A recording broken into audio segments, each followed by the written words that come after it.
Bom, pessoal, essa aula 10, aliás, essa revisão da aula 10, né, é a última aula, última revisão, né, dessa aula de hoje.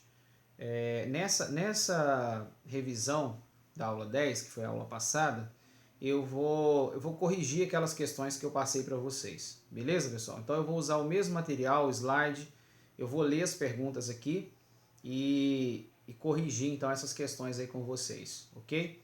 Então vamos lá. A primeira pergunta que eu coloquei para vocês lá foi, questão número 1, né? Considerando os processos de levantamento topográfico, qual a diferença entre taquiometria e trigonometria?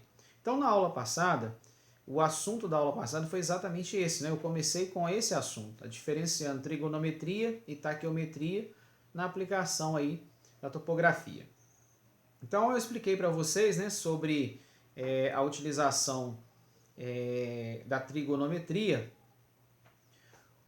utilizando a estação juntamente com o prisma.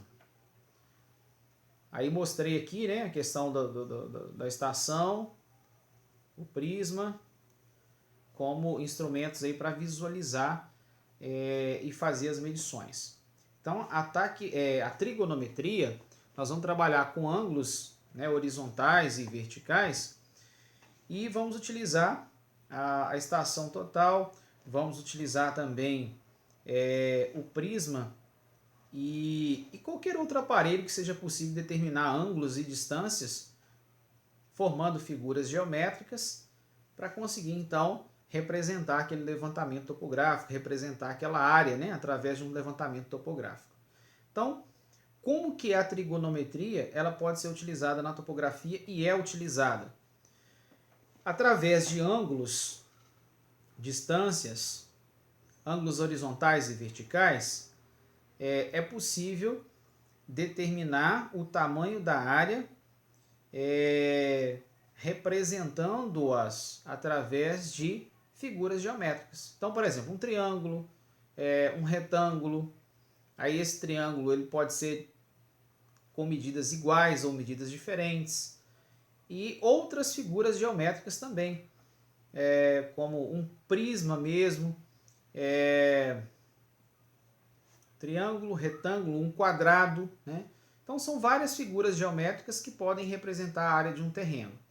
Então, utilizando as razões trigonométricas, que são aquelas fórmulas, né, que nós utilizamos para determinar a distância, determinar a altura, determinar o ângulo. Então, essa é a aplicação da trigonometria aí na topografia. A outra, no caso, ciência, né, aplicada à topografia, é a taquiometria. Neste caso, a taquiometria ela vai utilizar, deixa eu ver se tem um slide aqui para representar. No caso, ela vai utilizar o teodolito, a trena, ou um nível, utilizando a mira, né, também. Então, neste caso, não utilizando aparelhos eletrônicos, ou aparelhos aí que são mais primitivos, né, para fazer essa medição indireta.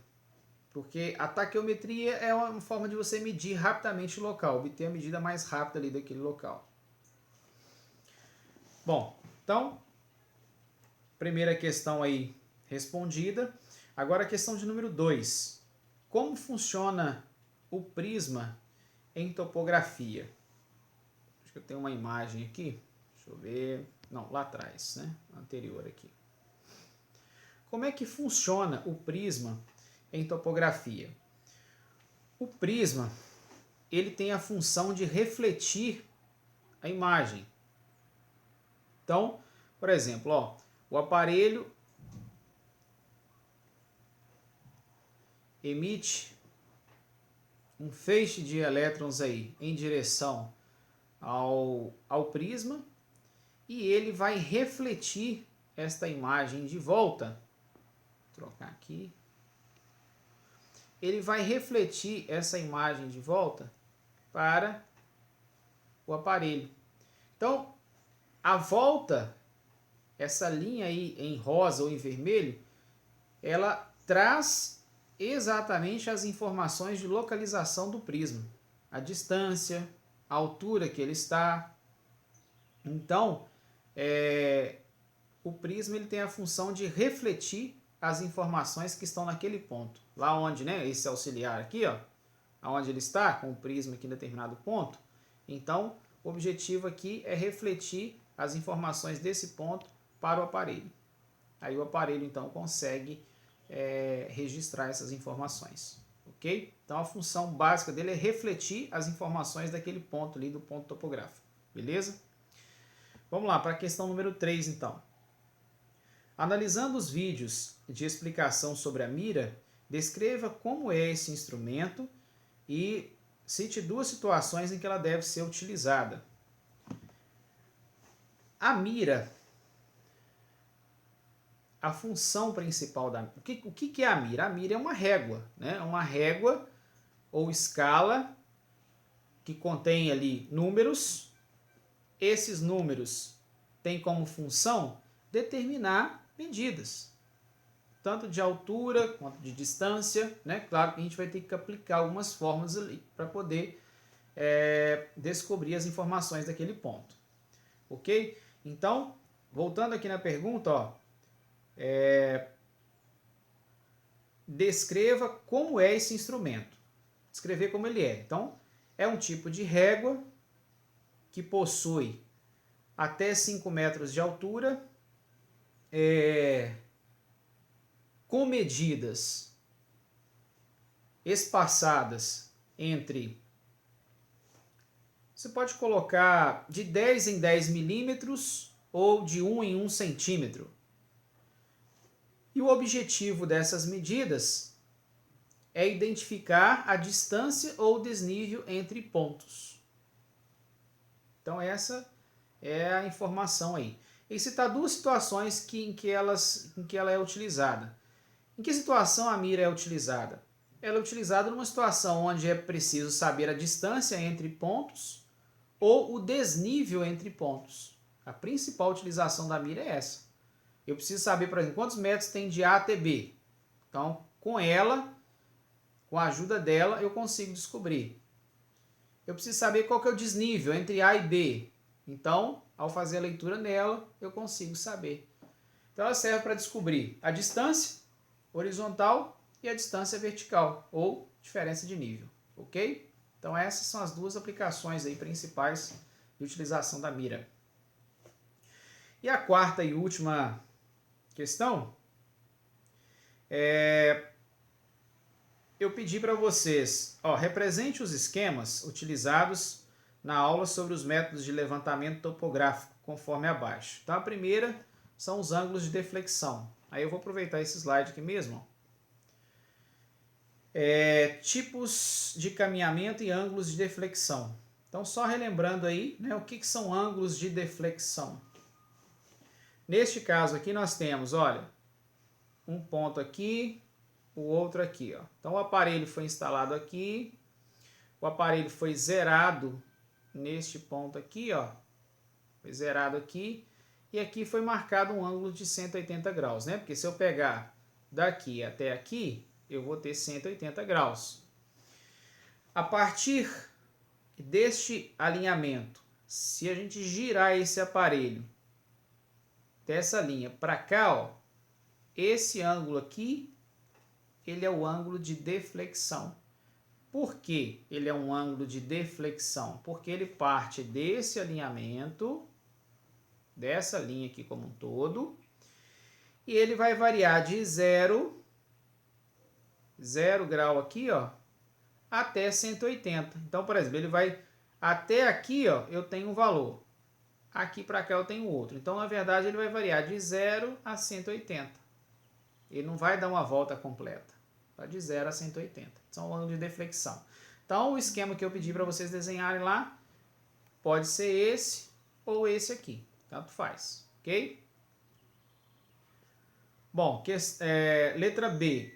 Ângulos horizontais internos. Então, vai fazer essa representação aqui, ó, de leitura, né, dos ângulos horizontais internos. Letra C. Ângulos horizontais externos. Era para desenhar essa figura aí, representando a letra C.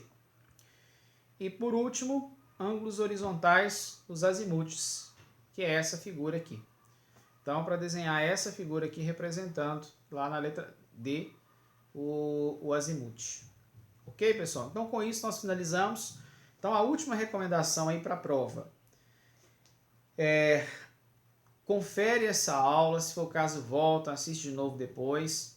Foca nas perguntas que eu fiz nesta aula, né? E fui respondendo com tudo que nós vimos nas aulas. E nas questões que foram resolvidas aí, que vocês me enviaram. Então, são 3 momentos de atividades que nós tivemos. Na verdade, 4 com o de hoje, né? Então, vamos lá, olha. Primeiro momento de atividade, aquela lista maior que eu disponibilizei na plataforma para vocês fazerem, depois eu corrigir junto com vocês. Ok? Então, o conteúdo daquela lista, algumas questões do assunto daquela lista vão estar na prova. Então, primeira parte aí. Segunda parte são as 3 questões da apostila que eu passei para vocês fazerem, para a gente calcular lá a abertura dos ângulos, tá? Então são 3 questões lá sobre trigonometria que eu passei para vocês. Então, segundo material de estudo para a prova. Terceiro material de estudo para a prova são as questões da aula passada que eu acabei de corrigir com vocês agora. Então, essas 3, foram 3? Não, 4 questões, né? Que eu passei para vocês agora na aula passada e corrigi agora com vocês aí. Ok? E a quarto material de estudo é as perguntas que eu fiz durante essa aula de revisão de hoje. Ok, pessoal? Então, para fechar, recapitulando aí, ó, a lista de exercício de 10 ou 12 questões, a primeira que eu passei para vocês. Depois, as 3 questões da apostila. Depois, as 4 questões da nossa última aula que eu acabei de corrigir. E, por último, quarto material de estudo aí, as perguntas que eu fiz nessa aula de hoje aí, nos slides anteriores. Beleza, pessoal? Então, fechamos aí o nosso conteúdo de revisão. Depois eu passo aí as orientações sobre a nossa prova da semana que vem, ok? Então, fechamos aí a aula de hoje.